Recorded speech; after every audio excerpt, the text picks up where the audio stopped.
A1.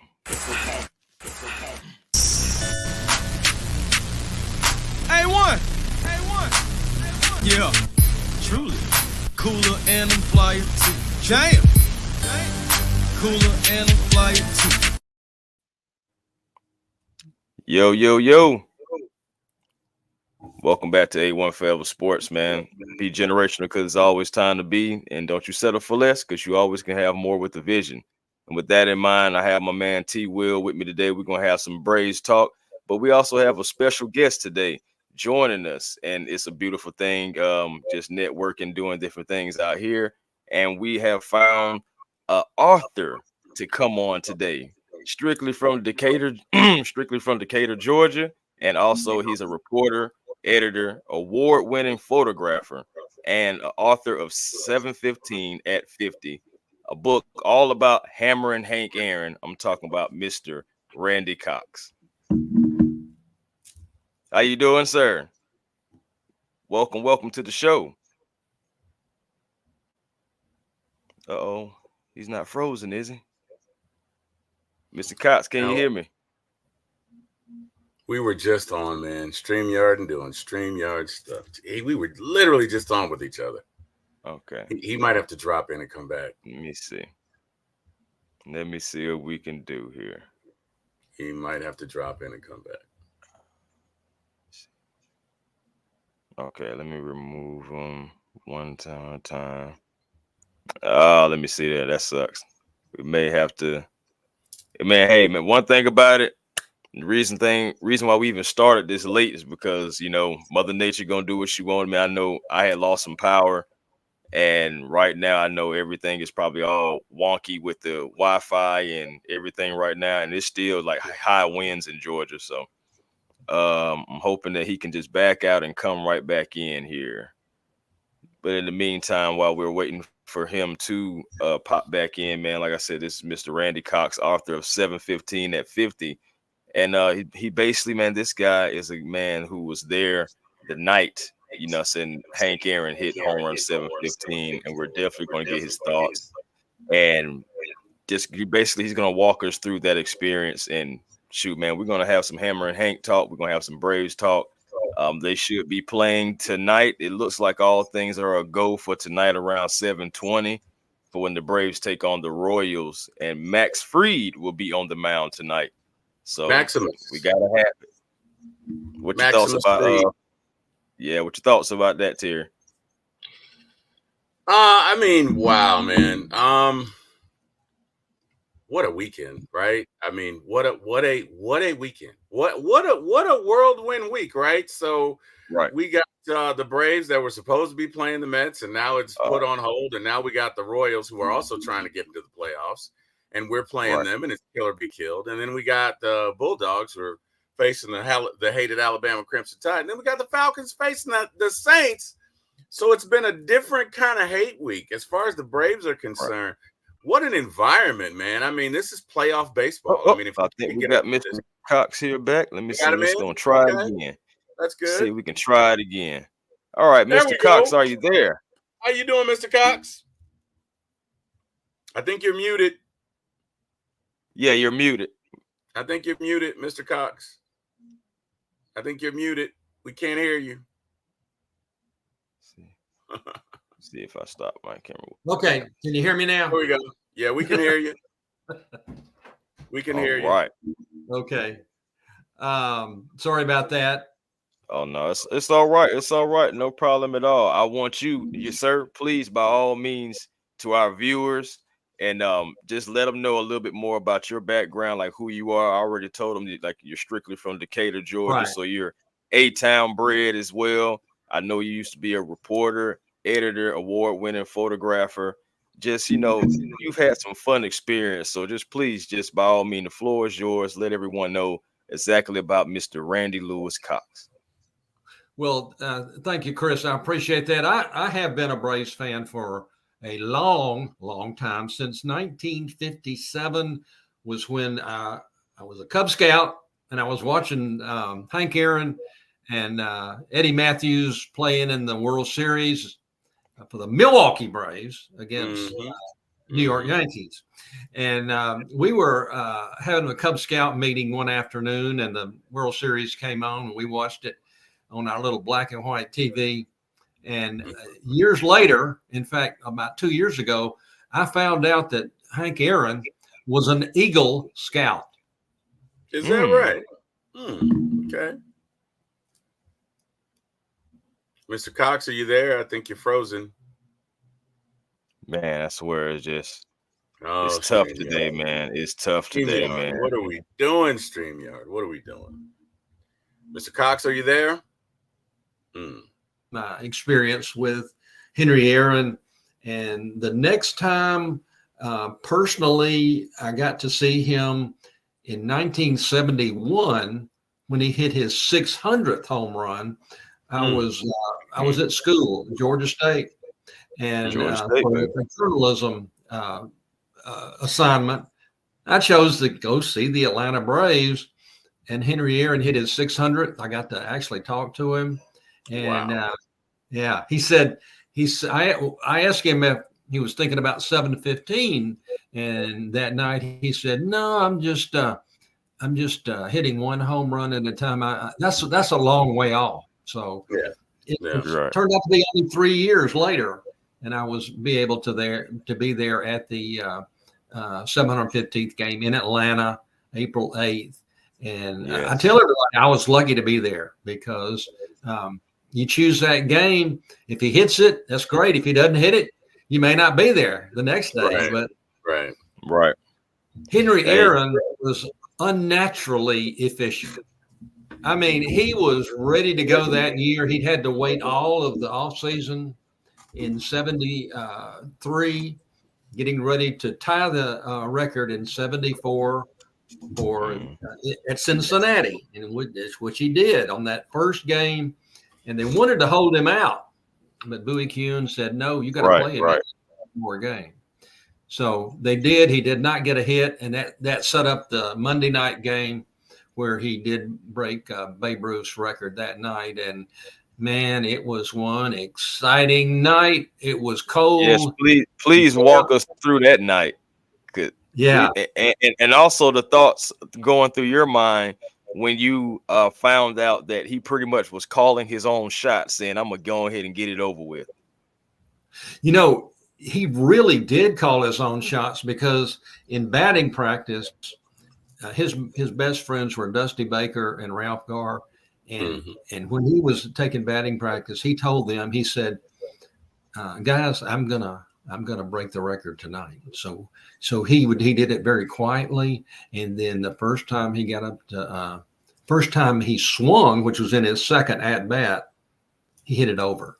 So he was ready. He was determined, and he was so glad because this had been a 2-year kind of an ordeal. I mean, he had a lot of lot of pressure, not only from these fans.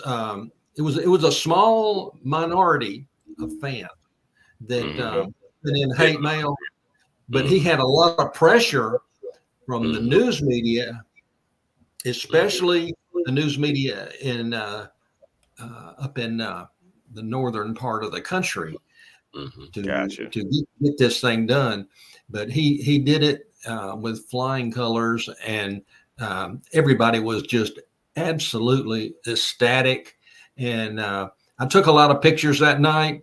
I put them in the book, the 715 at 50 book, and tried to trace everything, all his moves during the game. And we have some other pictures that show his earlier career and quotes from people like Ron Reed and Buzz Capra, who were the winning and saving pitchers that night.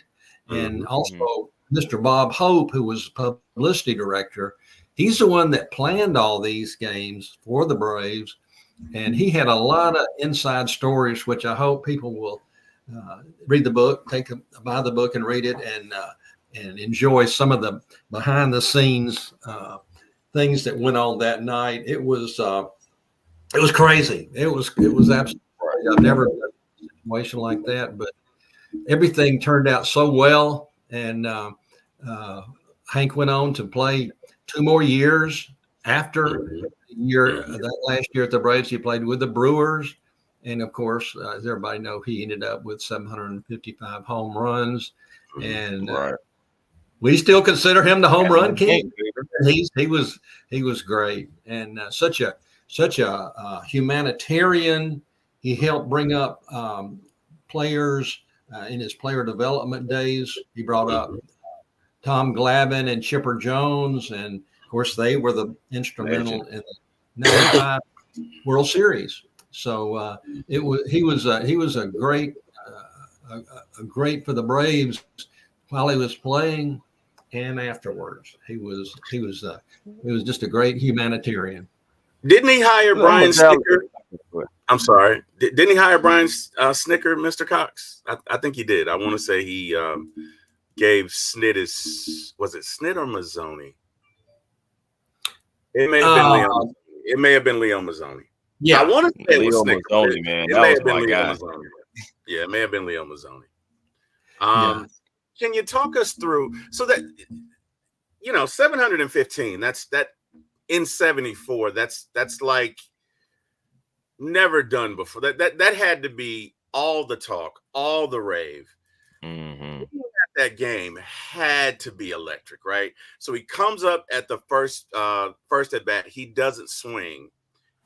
Can you take us through your emotions as he comes up to the second at bat, and you gotta be on the edge of your seat? Take us through your emotions then. Like, what are you thinking? What's going through your mind?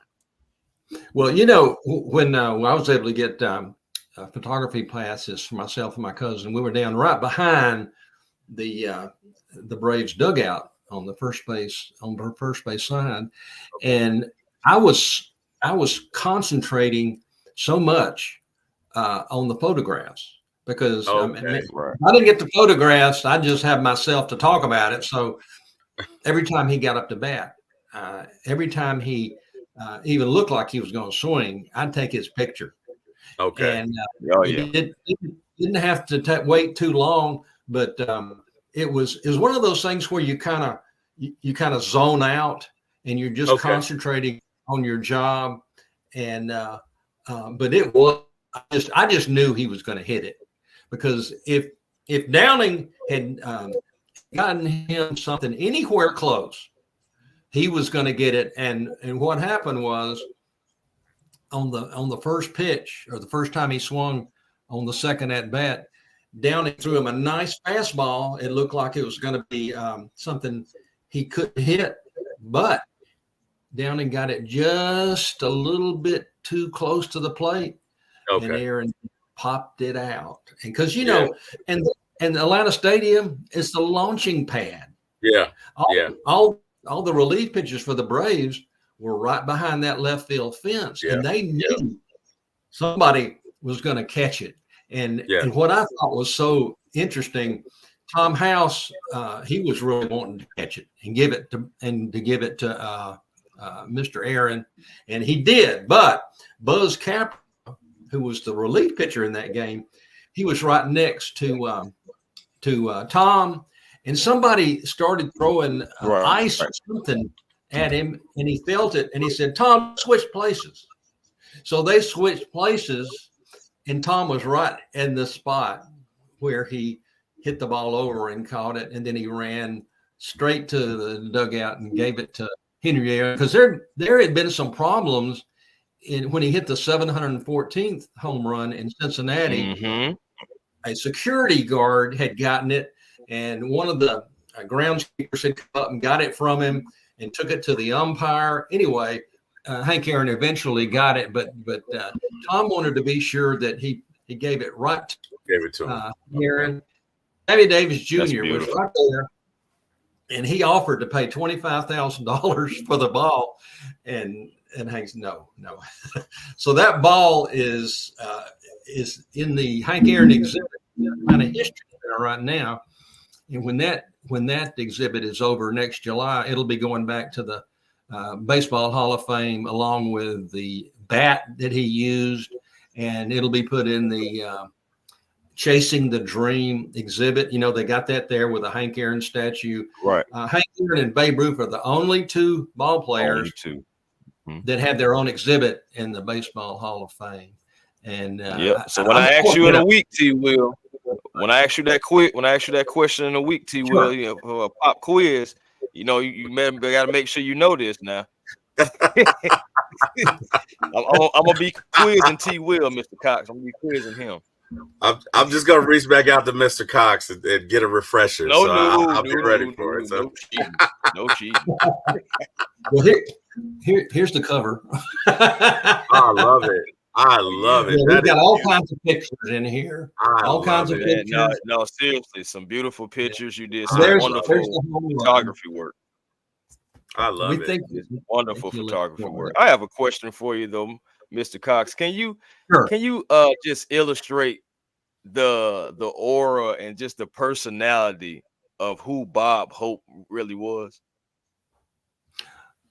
Personality of Mr. Bob Hope. Yes, sir. Yes, he is one of the nicest guys I have ever met. I got to interview him extensively for a whole chapter that's in the book, and he is just a guy that just wonderful humanitarian, and he was really Hank Aaron's best friend. And when I interviewed him, asked him what was the thrill of his career, and that's what he said, being Hank Aaron's best friend. So that tells you a little bit about his personality, and he was just so cooperative and just a great guy. I didn't know that. Wow. Okay, that's something. Man. So there were two gentlemen. Because I mean, I can see I've seen it over and over and over and over again. My dad was a big Hank Aaron fan, and of course he, you know, when Barry Bonds broke the record, he was like, no. So my question to you is, when those two fans jumped up on the field and they're running the bases with him, what was your initial feeling? And secondly, did you get photographs of that as well as he's rounding the bases? Actually, I did. In my position, I wasn't able to get photographs of those two guys, because I got the picture of him hitting the ball, and then as he was running around, I was trying to get out close to where I could get out on the field. Gotcha. And of course, they came up at second base, and they were patting him on the back. But what Bob Hope and Ron Reed described in the book is that these guys were in a lot of danger, because nobody knew what they were going to do. Right. Hank Aaron had a bodyguard. His name was Calvin Laidlaw, and he had his hand on his pistol. He was the bodyguard. And if those guys had shown any kind of disrespect or tried to push him or anything, they were going to go down. They could have been in a lot of trouble, but they were just wanting to pat him on the back, and everything turned out well. Of course, they had to go to jail for a couple of hours. Of course. And Hank Aaron got with them a couple of times after, through the years. One of them has passed away. The other one is a retired ophthalmologist, and I didn't get a chance to talk to him. I did make an effort to try to talk to him, but I guess he didn't want to talk about it. But he was quoted as saying that this was just a spur of the moment thing that they did. Right. It's just a spur of the moment. And Bob Hope said the reason the security, they weren't watching for somebody to jump on the field. They were all watching, trying to protect the celebrities and everything else. So it's one of those classic things, but everything turned out okay. And everybody was so excited at the plate when Aaron passed. There was a gentleman. His name is Floyd Gilson. He's passed away, but he took a picture for the Journal that showed the plate when Aaron came through, and I was able to reproduce it in the book. And it has everybody close to the to Mr. Aaron, Ron Reed. He was real tall, of course, right next to him. And I was actually over to the side. I was able to pick myself out because I was taking pictures, and I got a little arrow pointing to me. So hey, that's me. I was there. Yeah, I seen it, man. I seen it. I also saw too that you actually had the pleasure to interview pitcher Ron Reed, and I wanted to know a little bit about that as well, like that personality. How did that interview strike you? Just information about that, without giving too many details from the book, of course. Yeah, he was a fount of information because he had shared some inside stories, and there was a rumor going around that there was some snipers on the roof to protect Aaron and the other players, but we don't think that was true. But there was a rumor going around, and Ron Reed, he's about 6'6", and he was one of the first ones that got to him to give him a hug and congratulate him.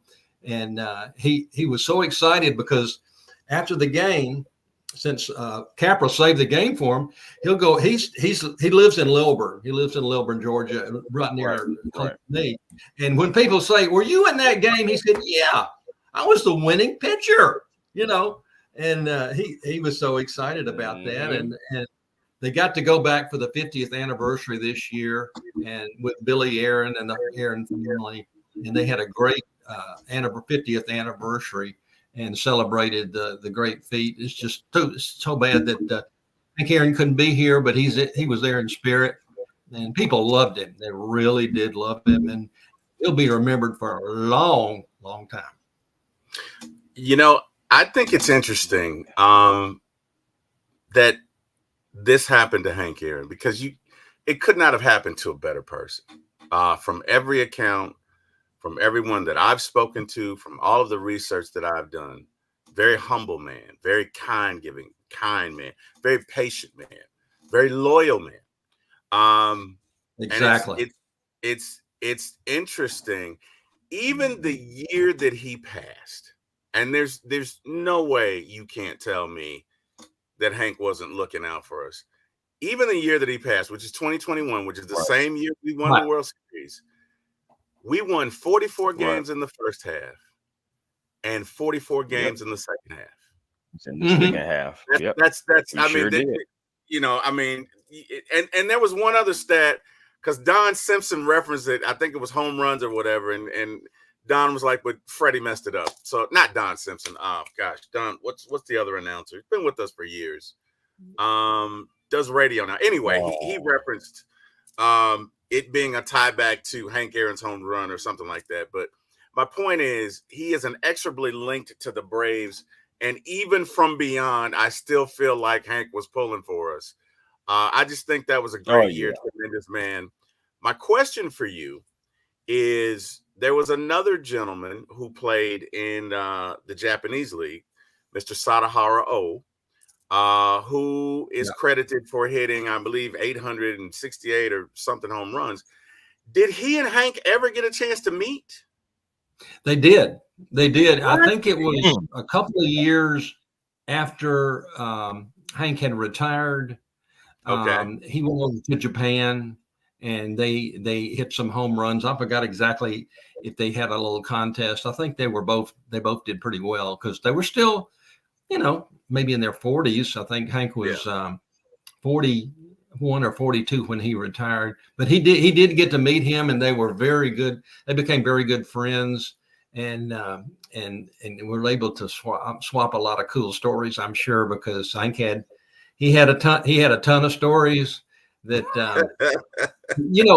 his favorite moment, probably other than the 715, was in 57 when he was they were playing. It was the last game of the season, I think it was, and he hit a walk-off home run to clinch the pennant for Milwaukee.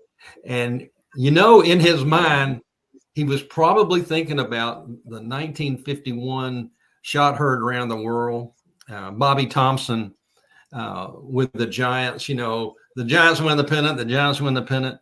And he actually played with Bobby Thompson. In fact, that's how he got in the starting lineup with the Braves in 52. Bobby Thompson had broken his ankle, so Hank Aaron replaced him on the starting lineup. And then later in the year, Hank had hurt his foot, and Bobby Thompson had replaced back on him. So what goes around comes around. It was just amazing. Crazy. The story. Yeah. I just love talking about Hank Aaron. I'm gonna tell you so many cool stuff. Nah, seriously, I'm gonna tell you something else that we're lucky about. Man, we're lucky we was able to outbid the New York Giants because they could have had Willie Mays and Hank Aaron. So I'm glad we was able to outbid them, so to speak, because man, that could have been crazy. I wish we had gotten Willie Mays. Can you imagine Willie and Hank in the outfield with the Braves in Milwaukee and Atlanta? Well, we're talking about the greatest. We're talking about the greatest outfield to do it. It doesn't even matter who else is out there. You got Willie and Hank out there already. That been something else. Yeah, and Willie was great, and they were really good friends. You said they were really good friends. Right. Yeah, Hank and Willie were good friends, and Willie was he was a little more flamboyant than Hank was, especially in the outfield. Hank just did stuff so easily, Willie. I mean, he was great. He was great, but a little bit more flamboyant, and he really he missed out a year for. I think he was in the Army for a year, but he could have been, and he was already 660 home runs in his career, but he could have been up there pretty close to him. But he was a great guy too, and we're sorry that he passed away just a few months ago now. Yeah. Yes, sir. Good guy, Willie Mays. Yeah, he was a great guy. My dad loved him. My dad and I had this ongoing, I'll call it a discussion, disagreement. I'll call it a disagreement because he saw Willie Mays. He loved Willie Mays. Okay, my dad loved Willie Mays. I saw Andrew Jones. I loved Andrew Jones. So we would go back and forth because I was like, Dad, I didn't see Willie Mays, but I see Andrew Jones last night. Matter of fact, he made the Spider-Man. I never saw Willie Mays make it, and then my dad was like, "Well, let me tell you something. He made an over the shoulder catch in the World Series." So wait, was that in the World Series? It was. Yes, I believe it was. Because he that was his point. He was like, "Yeah, Andrew Jones did it, but it wasn't in the World Series, son. Willie Mays did it when it mattered most." It made me so mad. But yeah, he loved. Oh my God, he loved Willie Mays. He really did. Loved Hank Aaron. Loved Willie Mays. I tell you who else he loved. My dad loved Bob Gibson. For what a pitcher he was. Oh yeah, man. Bob would knock you down. Bob would knock you down in a minute. That was in the days when you hit a home run and you apologize on the on the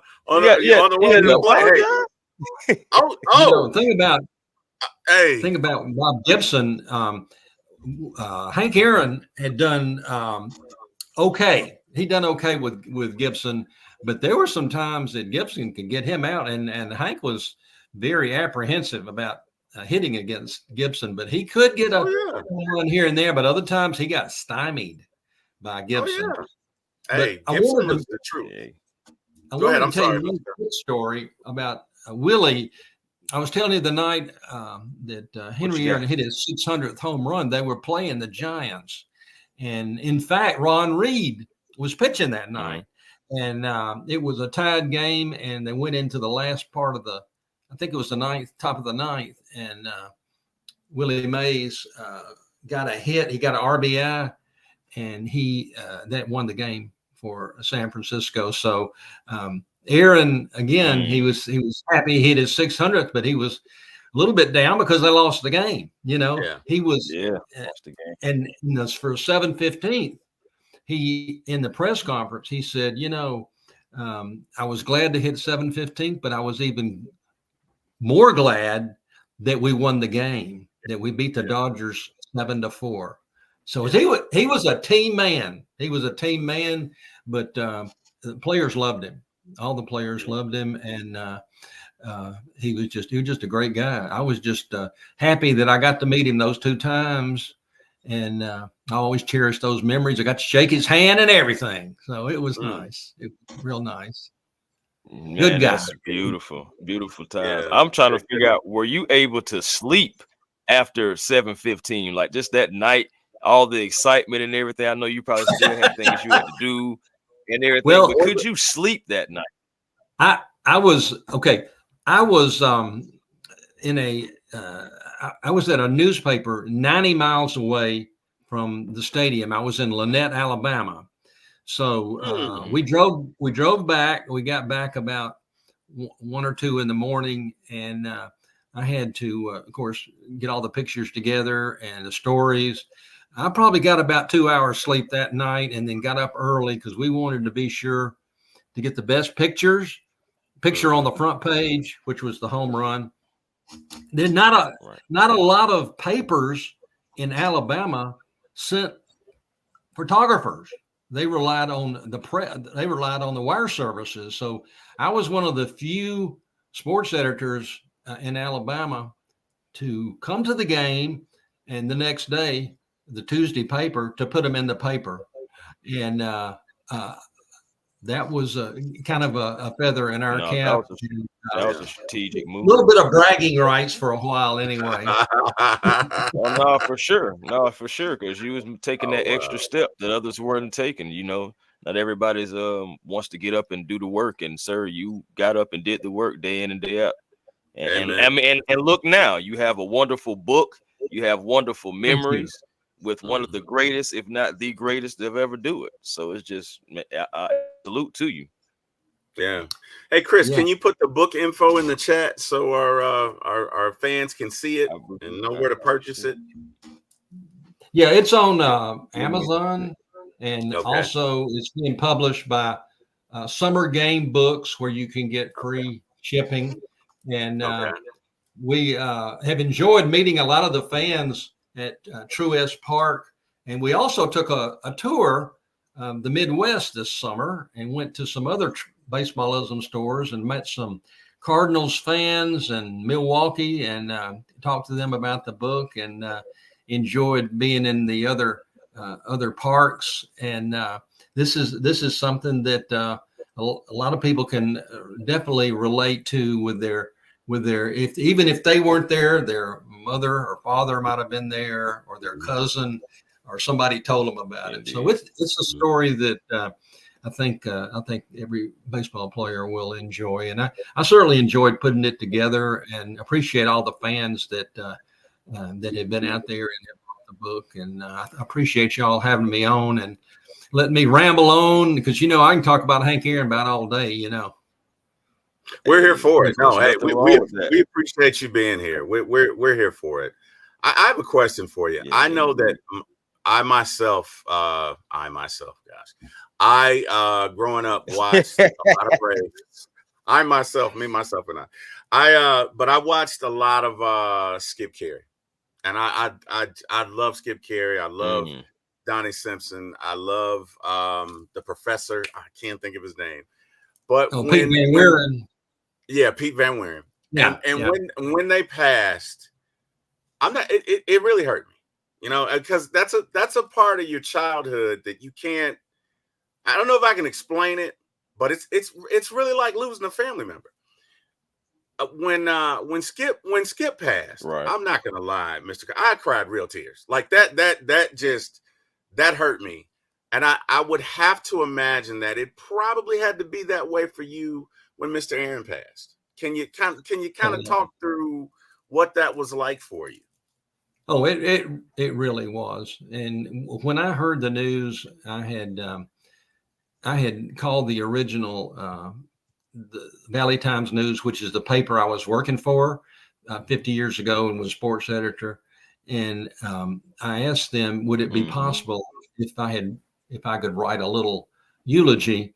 And they said, well, I tell you what, we'll get get the sports editor to give you a call. And he interviewed me and let me talk a little bit about the way I had felt about Hank Aaron. And after the home run, when I went back to work, and this was during, of course, the baseball season had just started. All the little leagues were playing, and I got calls from West Point, Georgia, Lynette, Alabama, and they all wanted me to come out and talk to the little leaguers, and they wanted to all shake my hand because that was the hand that shook Hank Aaron's hand, and it was so heartwarming that they felt so. I can just mental picture of going to those dugouts and talking to those little guys, and it was definitely an inspiration to a lot of them, and I really enjoyed doing that. And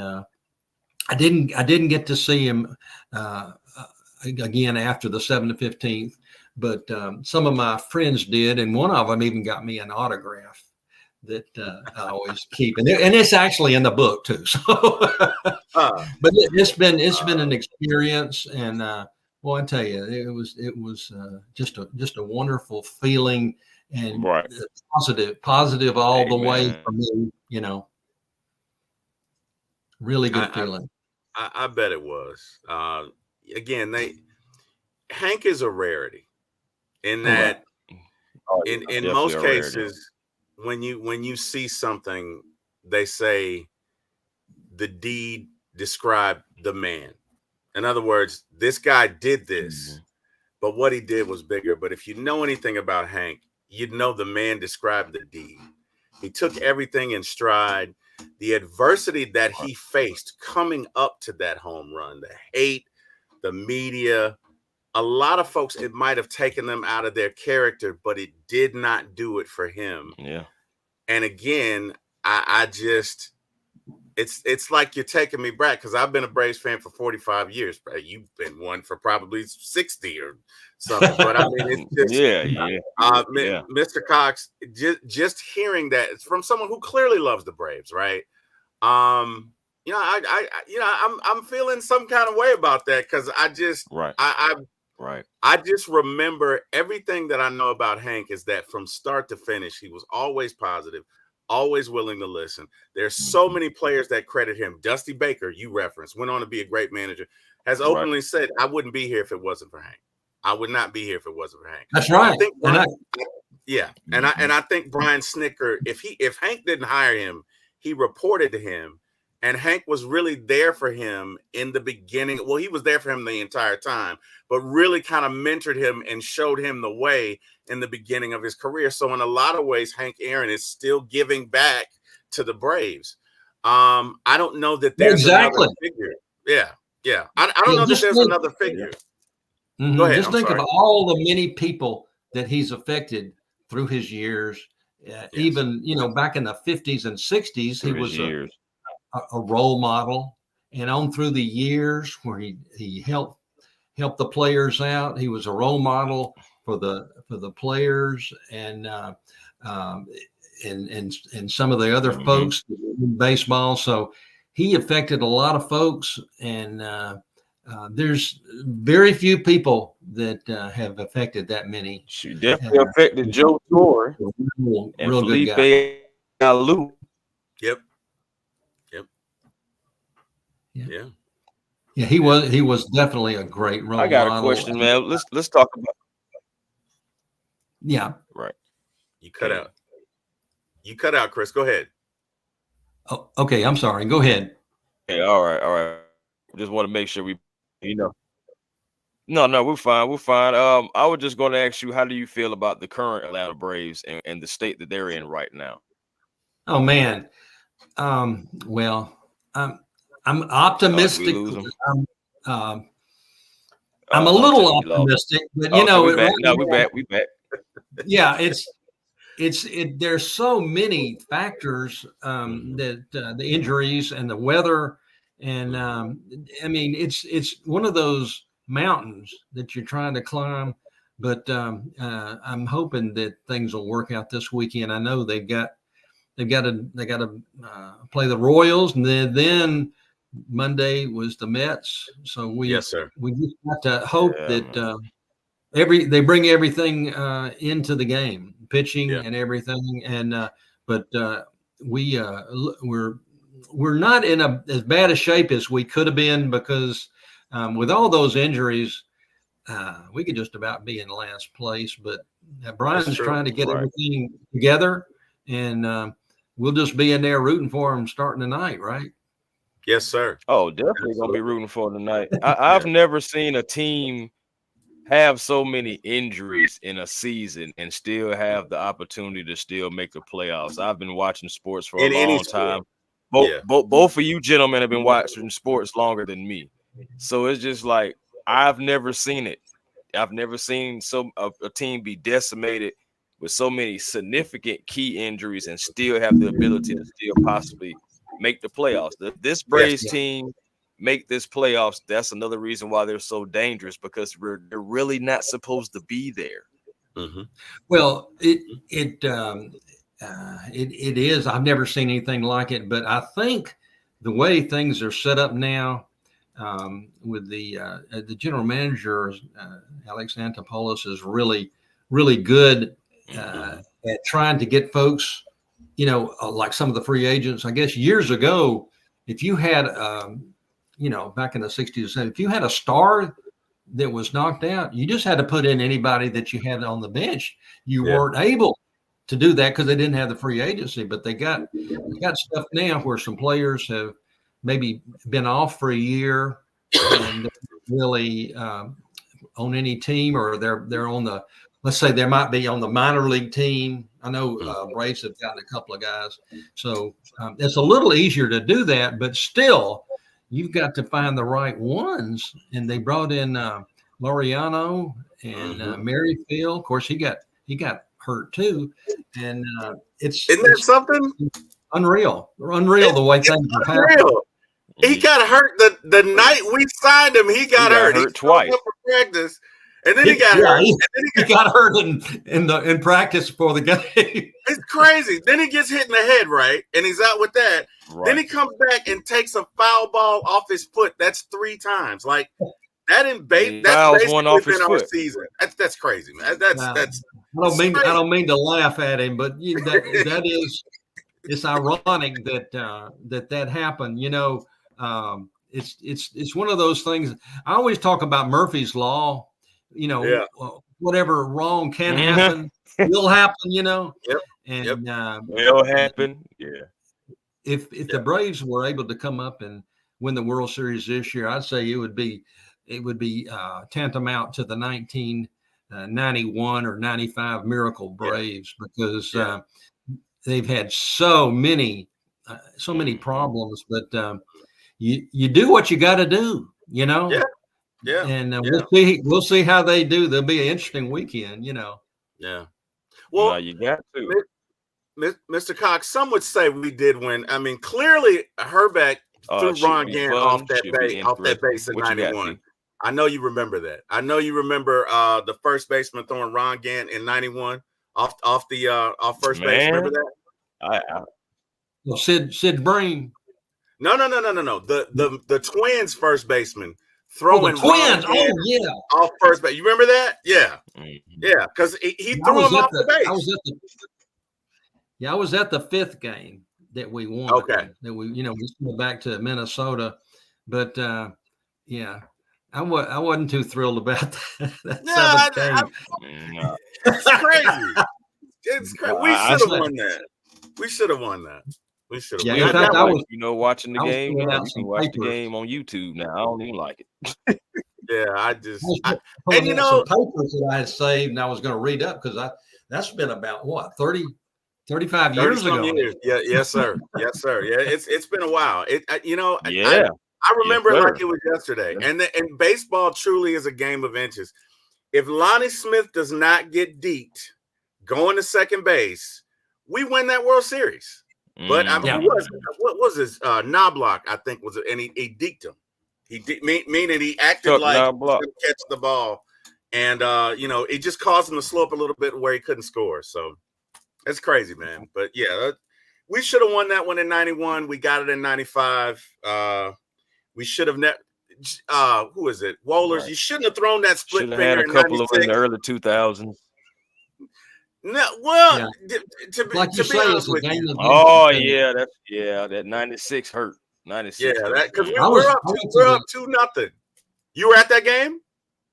I was at the third. I think I was at the second game. I'd have to look it up, but I was able to buy a ticket pretty easily for that game. The other games, you look like a bunch of scalpers were out there. They used to have scalpers. Yep. Yeah, I got some games for that. Man. Tickets rather. That's But it's been a whirlwind with the Braves and starting in 91 and then the so many years they won the division. Of course, we didn't win it this year, but I love it that they're always up there. It's always looking forward. And we just hope for the best for them this weekend, and hopefully they'll We'll come be pulling for them. definitely. We have Max Fried going on the mound, Maximus Fried. So hopefully we get the Maximus part of him, and he's going out there being an ace. I know he's 10-10 this year. At one point in time, he was one of the hottest pitchers, I believe, in the league, and hopefully we can rekindle that, and the Braves can get some of this camaraderie going into the playoffs because like I was telling T. Will in the conversation we were having, I was like, really, since the Dodgers series, I feel like the bats have been better, but it's a possibility. It's because this lineup, what I'm saying, outside of Ozzie Albies coming back, this lineup is kind of been together, what I'm saying, now. It's kind of like been together like the longest as far as chemistry goes, because guys have been in and out of the lineup, and you still have Austin Riley back there somewhere who we still don't know what's going to happen with him. So, and just so many injuries. Got hurt.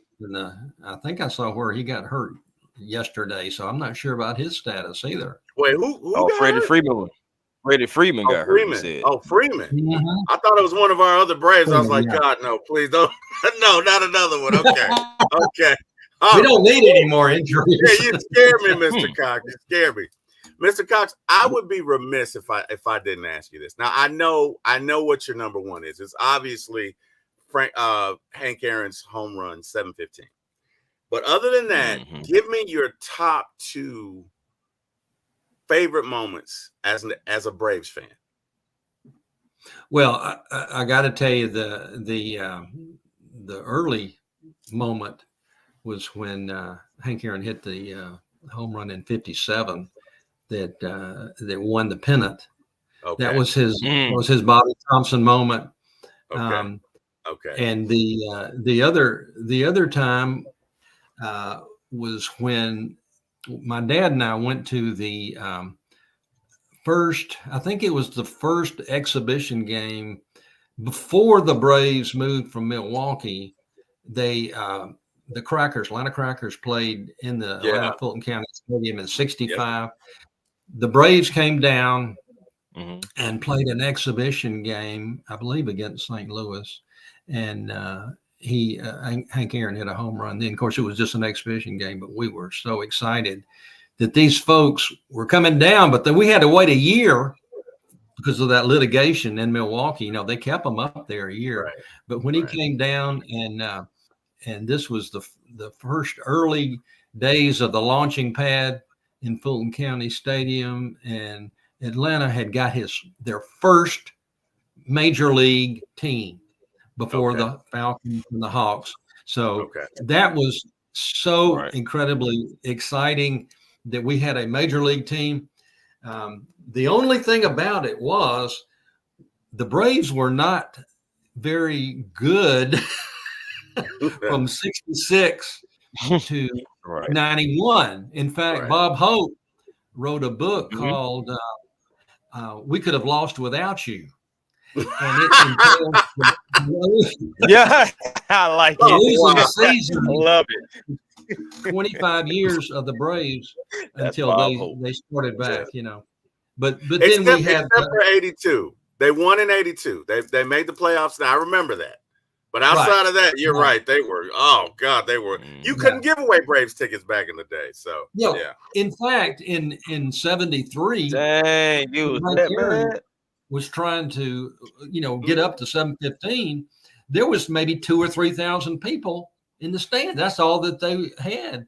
And he got to 713 at the end of 73 season, and then the next season, of course, was the 74 season, and then we finally got some people to come to the stands and see the record-breaking home run, and then after that happened, the attendance went down again. In fact, the management wanted Hank Aaron to wait a game or two, just maybe get some doubles, or whatever, and maybe get the home run on the third game. That way they'd have all these attendance. But that didn't happen. Hank Aaron did it on the first swing. So it was because he wanted to get it out the way. Probably did. Oh yeah, he was big time. Mr. House, we got a question for you. We got a question in the chat for you right here. It's said, okay. So can you the Dixon Way, Larry of the Dixon Way, shout out to. He says, can you ask Mr. I'm sorry. Can you repeat that for me? You cut out. I'm gonna read it for you. It says, "Can you ask Mr. Cox in that era didn't win another World Series after both left?" Hey, Chris, I'm gonna repeat it for you because you kind of cut out. It says, "Can you ask Mr. Cox if Freddie leaving the Braves?" So basically, he wants to know: does Freddie Freeman leaving equal Dave Justice? I think he's got latency. So, Mr. Cox, I'm sorry, Chris. We kind of heard you were kind of choppy, so I'm gonna repeat it for you. He says, can you ask Mr. Cox if Freddie leaving the Braves equals Dave Justice leaving the Braves? More so, both were the heart and soul of the team, and that era didn't win another World Series after both left. Do you see what? So he's saying it. I'm sorry. Go ahead. Interesting question. I've never thought about that, and it's, I guess, a feeling of continuity. We did win the 95 series, but 96, we were back there, but we didn't win it. Right. So we won the 21 World Series with Freddie, and then now we're 2 years after. But like I said, we got Matt Olson, who did wonderful last year. This year he's had a not quite a good a year as last year, but there's a possibility that we could come up this year. But that's a good point about Dave Justice, and of course he got the winning home run in the 95 series. But yeah, he did. Yes, he did. The way things work nowadays is, I never forget it.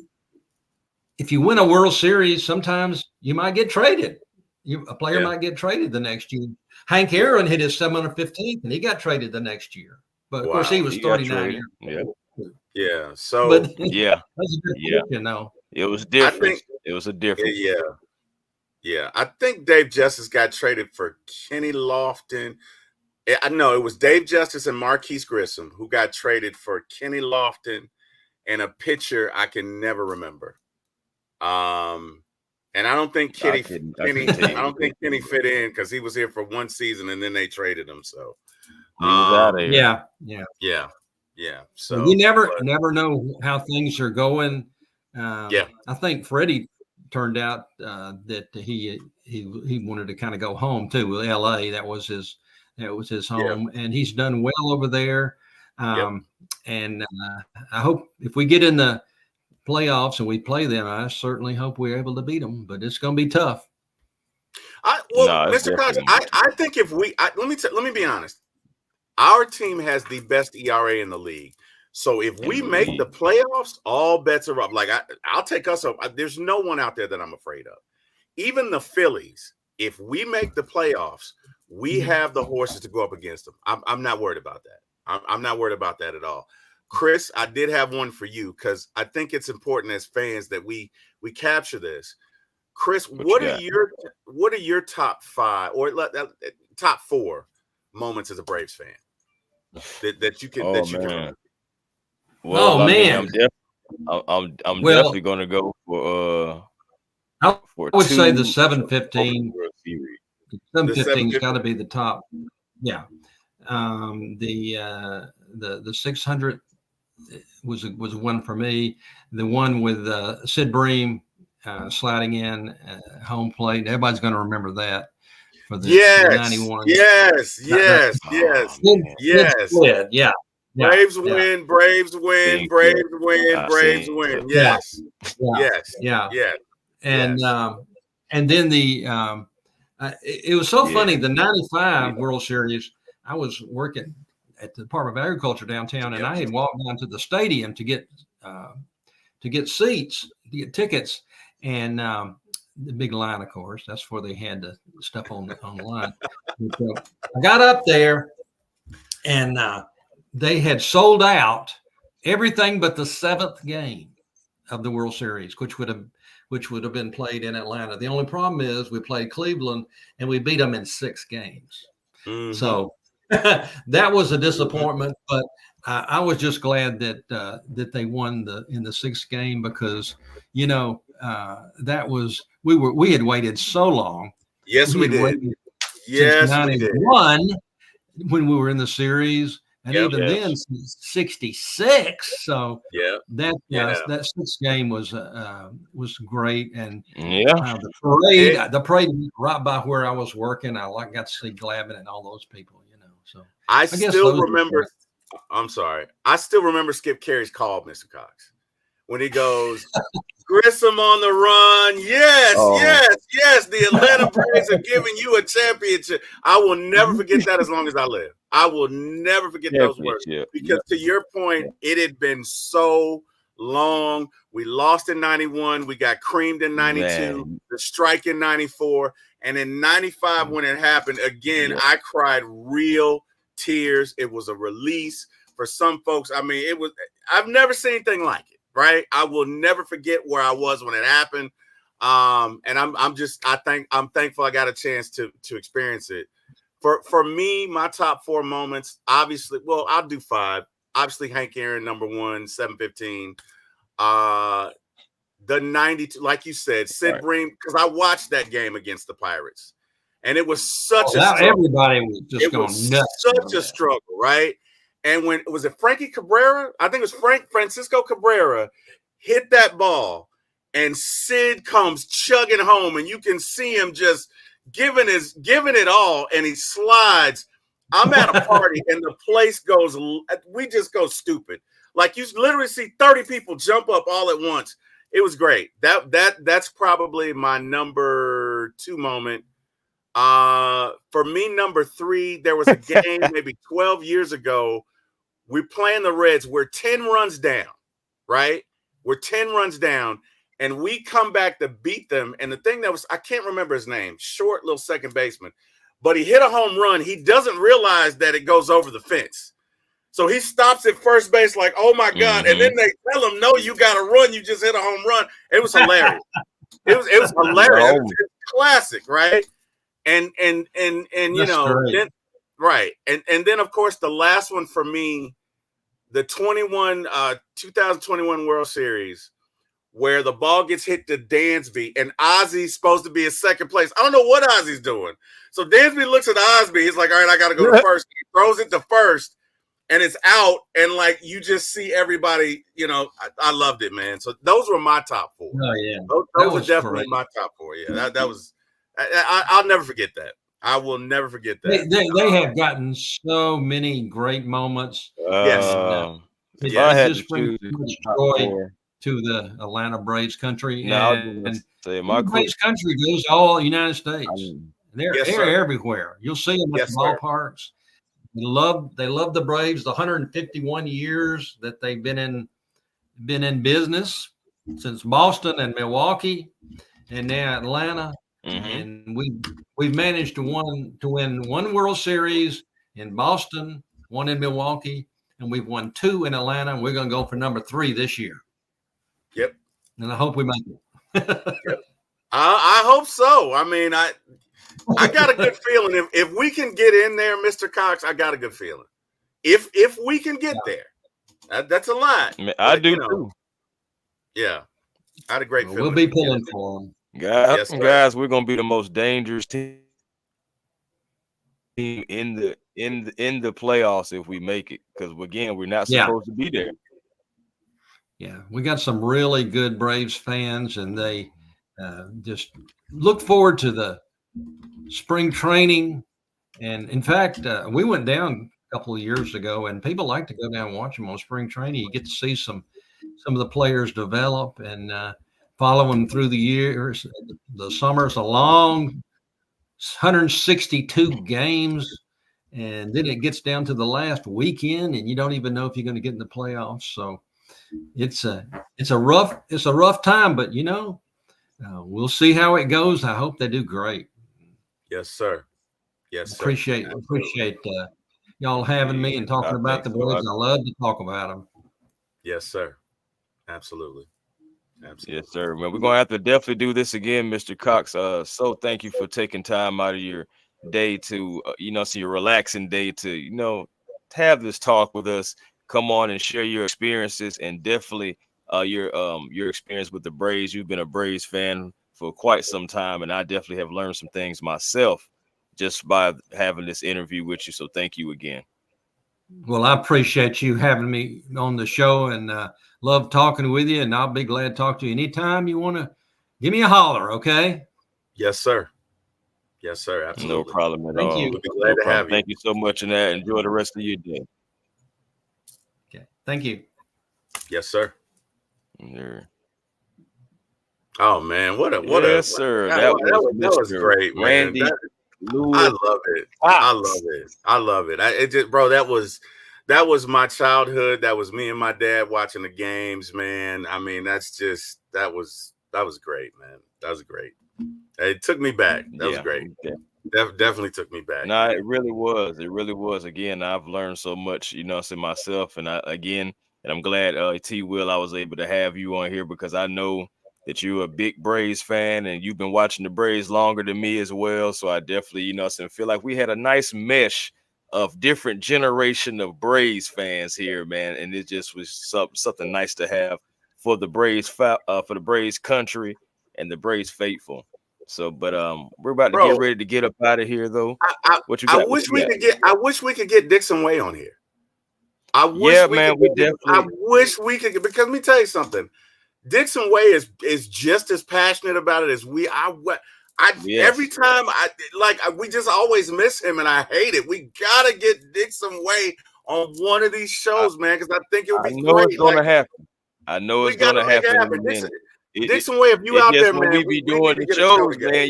He be getting ready for a show. I know, man. I know, but Dixon Way, we gotta make this happen, man. This is, bro. Because he says so much of what I feel. You know what I mean? Like I would love to get him on a show, and let's just talk Braves, and maybe look, Dixon, I know you're busy, man. We got to make this happen, bro. We got 5 games left. We got to make this happen. Come on, Dixon Way, hit us up, man. We got to do it, man. We got to do a show. I know you're busy.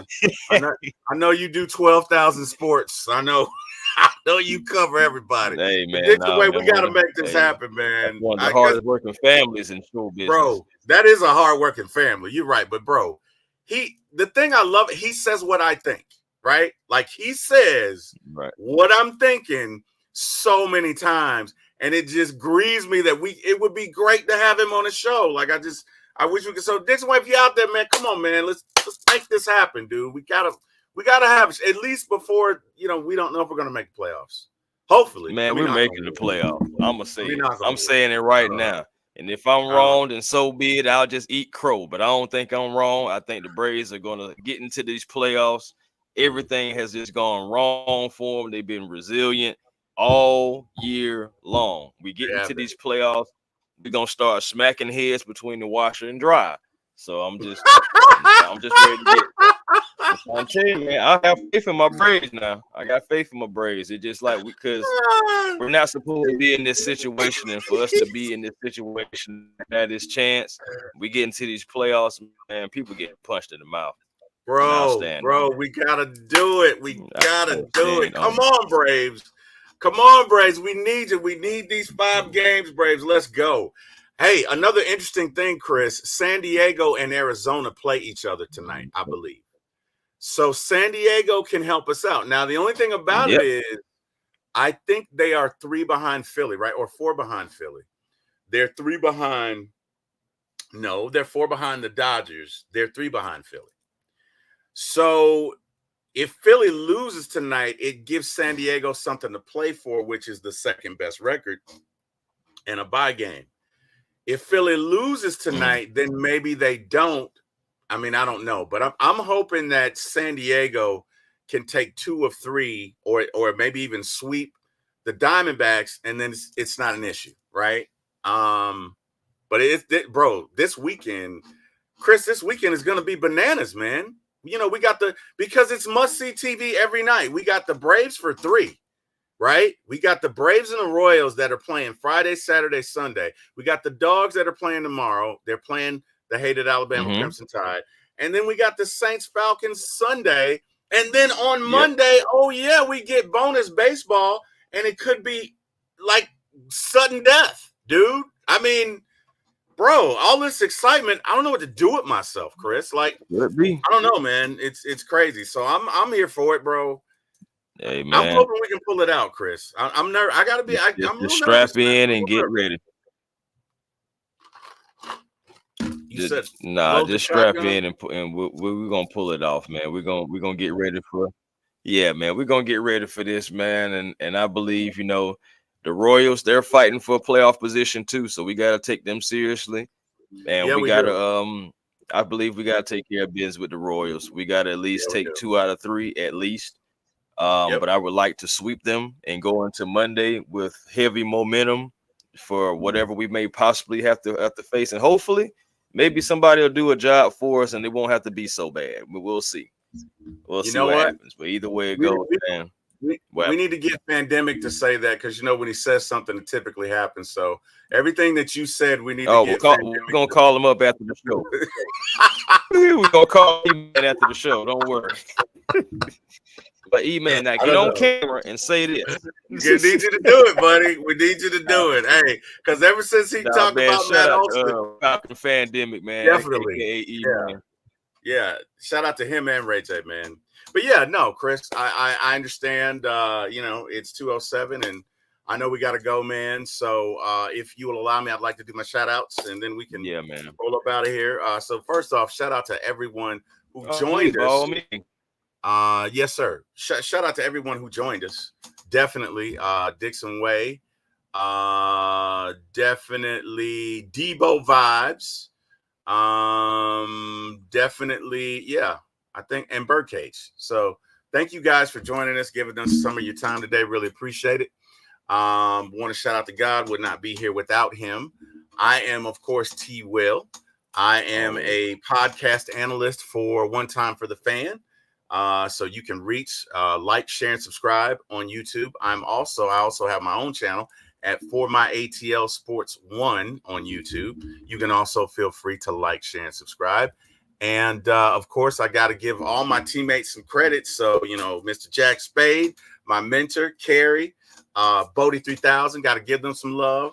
Obviously, got to give Chris A1, Pandemic, and RJ, my Braves podcasters. We're on a podcast together for the Braves, so got to give them some love. Last but not least, got to shout out to Miss Lisa Shepard, Mr. Jabri Harper, and Miss Tiff Rames. And she is on my Falcon show Friday night, which you guys can see at For My ATL Sports 1 at 7:30. And last but not least, Chris, got to show you some love. Chris does all my video, guys. So, you know, if you don't know how to do videos or whatever, you need to get him in your life, man. Dude's great. He's awesome. Does my video, does my music. Basically could not do my show without him. So if he's not doing your video, you got to ask yourself why. Chris, thank you so much for having me, bro. I appreciate it. As long as you keep inviting me, I will keep coming back. And I'm going to defer to you, sir. Go right ahead. Chris, you there? Well, first of all, even without me, sir, you definitely could still do your show. Yeah, can you hear me? Yeah, I can hear you. I can hear you. Okay. Just bear with me, man. You know, Mother Nature still doing her thing. Understood.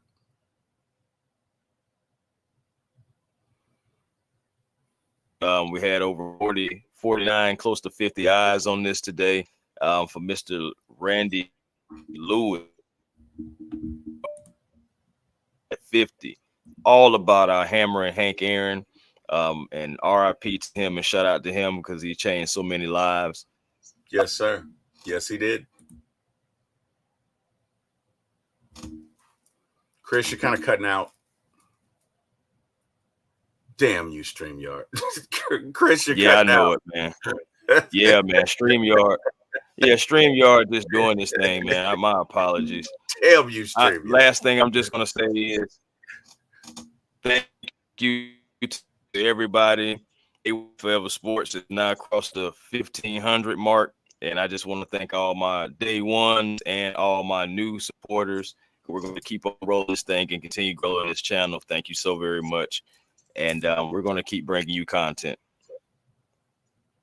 Yes, sir. And you deserve it.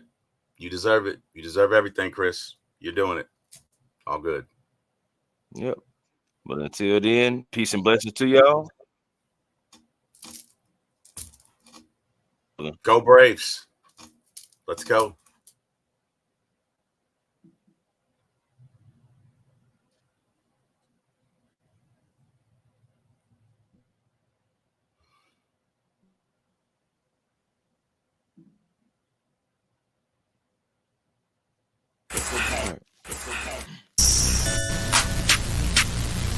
A1. Yeah, truly. Cooler and I'm flyer too. Jam. Cooler and I'm flyer too. I guess. Man, you were doing good in this